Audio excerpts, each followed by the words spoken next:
Assalamualaikum warahmatullahi wabarakatuh. Alhamdulillahilladzi an'amana binikmatil iman wal islami wassalatu wassalamu ala sayyidina Muhammadin khairil anam wa ala alihi wa sahbihi wa tabi'ihi ala dawam. Ashhadu an la ilaha illallah wahdahu la syarikalah wa ashhadu anna Muhammadan abduhu wa rasuluhu la nabiyya ba'dah. Amma ba'du. Dewan juri yang arif dan bijaksana, hadirin sebangsa dan setanah air yang kami banggakan. Imam Abu Hamid bin Muhammad Al-Ghazali dalam kitab Bidayatul Hidayah menjelaskan bahwa lisan manusia terdiri dari dua jenis, yakni lidah yang berada di dalam mulut dan lidah berupa kolam atau yang biasa disebut pena. Tulisan memiliki fungsi yang mirip dengan pembicaraan. Kolam dalam konteks ini bisa diidentikan dengan medsos yang memiliki peran sama, yakni memproduksi tulisan yang pengaruhnya bisa negatif maupun positif. Dengan demikian, sikap bijak kita terhadap medsos termasuk ikhtiar kita untuk menjadi muslim yang baik sebagaimana hadis di atas. Hadirin yang berbahagia, saat ini kita sedang memasuki era di mana segala sesuatu terhubung melalui teknologi informasi dan komunikasi dengan segala kecanggihannya.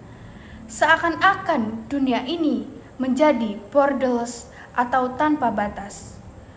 Kita tidak lagi sulit jika ingin berteman dan berkomunikasi dengan orang-orang yang berada di belahan bumi lain.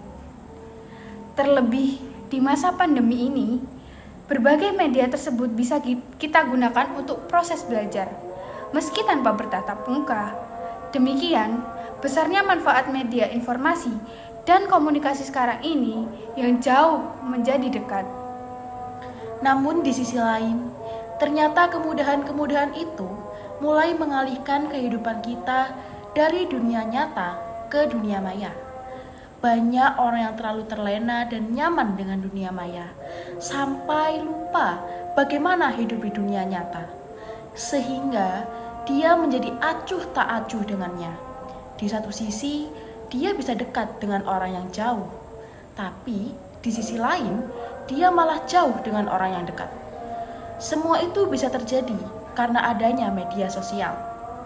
Oleh karena itu, pada kesempatan yang penuh ukhuwah ini, izinkan kami untuk menyampaikan dakwah dengan tema bijak bermedia sosial, cermin akhlak Islami. Hadirin yang berbahagia, media sosial saat ini menjadi fenomena di tengah-tengah masyarakat, terutama pada kalangan generasi muda. Hampir semuanya memiliki akun media sosial sebagai bentuk eksistensi dalam pergaulan sosialnya. Dengan melihat keaktifan para pengguna media sosial tersebut, membuktikan bahwa hampir seluruhnya menerima manfaat yang besar. Akan tetapi, fenomena penggunaan media sosial juga menimbulkan banyak persoalan seperti timbulnya fitnah, perpecahan, bahkan tidak sedikit juga yang mengarah pada tindak kriminal. Dampak negatif yang muncul tersebut tidak bisa kita timpakan kesalahannya pada media sosial yang ada, sebab fungsi dari media itu akan mengikuti siapa penggunanya. Apabila digunakan dengan baik, maka media sosial akan memberi fungsi dampak yang baik. Begitupun sebaliknya. Oleh karena itu, dalam berselancar di media sosial, kita perlu bijak dalam bermedia sosial sehingga tercipta akhlak yang islami, yaitu apa saja yang dilakukan. Nah, ada 5 tindakan yang harus kita lakukan, yaitu sebagai berikut. Yang pertama, tidak boleh melakukan hate speech atau ujaran kebencian, provokasi, apalagi fitnah. Islam mengajarkan kepada kita untuk menjaga dan menciptakan kedamaian. Sebagaimana Islam itu sendiri bermakna damai dan mendamaikan. serta membawa kesejahteraan dan ketentraman. Maka media sosial harus dijadikan sebagai sarana untuk mewujudkan perdamaian, bukan malah sebaliknya. Sudah banyak sekali kasus hate speech, provokasi, dan juga fitnah yang mengancam persatuan kita. Yang kedua, yaitu saring sebelum sharing.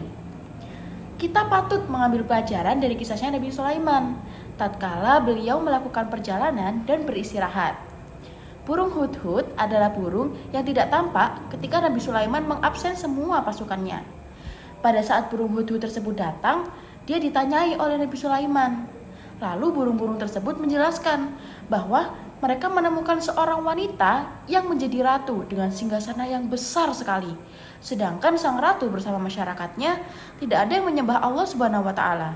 Mendapat informasi yang demikian, Nabi Sulaiman tidak cepat-cepat percaya kepada informasi yang diberikan. Dalam Al-Quran dikisahkan, Nabi Sulaiman berkata dan memverifikasi kebenaran laporan yang diberikan burung. Dengan demikian, Al-Quran mengajarkan kepada kita terhadap informasi apapun supaya kita cek terlebih dahulu. Burung tersebut bukan bagian dari makhluk munafik saja. Nabi Sulaiman perlu mengantisipasi, apalagi terhadap orang fasik. Tidak semua informasi yang kita dapatkan dari media sosial dan juga internet harus dipastikan kebenarannya. Maka sebagai makhluk yang berakal, setiap kita menerima kabar, sebaiknya kita pastikan terlebih dahulu kebenarannya. Jika telah dipastikan berita tersebut benar, maka barulah kita bisa share atau membagikan melalui media sosial. Dalam ajaran Islam sendiri, prinsip itu disebut dengan tabayun. Yang ketiga, tidak boleh pamer. Belakangan ini ramai dibicarakan fenomena flexing. Banyak orang senang memamerkan kemewahan di media sosial. Dalam ajaran Islam, hal demikian itu dilarang keras karena menimbulkan banyak efek negatif. Jika sikap pamernya itu dilihat oleh orang tidak mampu, maka akan menimbulkan ketersinggungan. Lebih baik jika memang kita memiliki kemampuan berlebih, syukuri dengan cara yang benar, tanpa harus memamerkan di media sosial. Maka sikap empati harus diutamakan, bukan hanya di dunia nyata, melainkan juga di media sosial. Yang keempat, tidak semua bisa diposting. Jika dulu ada istilah mulutmu harimaumu, di era sosmed ini istilah itu bisa berubah menjadi jemarimu harimaumu. Artinya, apa yang kita post di media sosial harus kita pertanggungjawabkan. Setiap kali posting harus dipikirkan dampak yang akan muncul dari postingan tersebut itu apa saja sih? Maka, cukuplah posting hal-hal yang positif saja. Oleh karena itu, kalau kita mengaku sebagai muslim sejati, muslim yang rahmatan lil alamin, muslim yang kafah, seharusnya kita menjaga mulut dan juga tangan kita agar orang-orang Islam semuanya merasa nyaman dengan sikap kita. Kita perlu menjaga dan menahan diri kita untuk tidak menyakiti orang lain. Apalagi bagi semua anak bangsa Indonesia, kita tidak patut berpecah belah. Jangan sampai kita mudah dipancing dan diprovokasi dari berita-berita yang menjadikan kita bercerai-berai. Disinilah pentingnya nilai-nilai akhlak. Apabila kita hanya berilmu saja, iblis pun justru mempunyai ilmu yang lebih tinggi. Tapi agama tidak hanya melulu membahas tentang ilmu saja.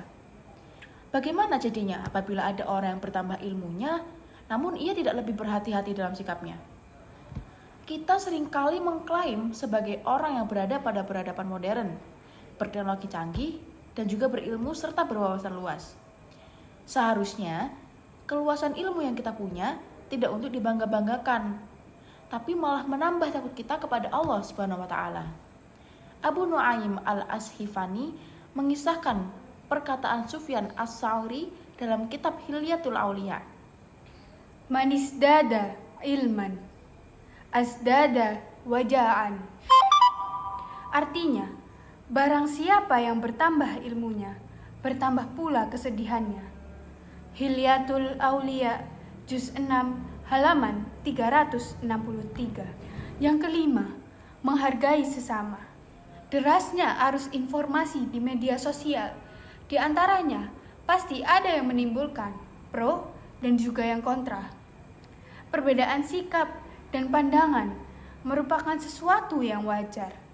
Maka perlu di antara kita mengedepankan sikap saling menghormati dan saling menghargai. Jangan sampai postingan atau komentar kita di media sosial mengandung unsur kezoliman. Sebagaimana di kehidupan nyata, perbuatan kita di media sosial pun akan selalu dipantau oleh Allah Subhanahu wa Ta'ala dan dicatat oleh malaikat yang mengawasi kita. Allah Subhanahu wa Ta'ala berfirman dalam surat Qaf ayat 18. Bismillahirrahmanirrahim. Ma yalfidhu min qaulin illa ladaihi raqibun atid. Artinya, tidak ada suatu kata pun yang terucap, melainkan ada di sisinya malaikat pengawas yang selalu siap mencatat.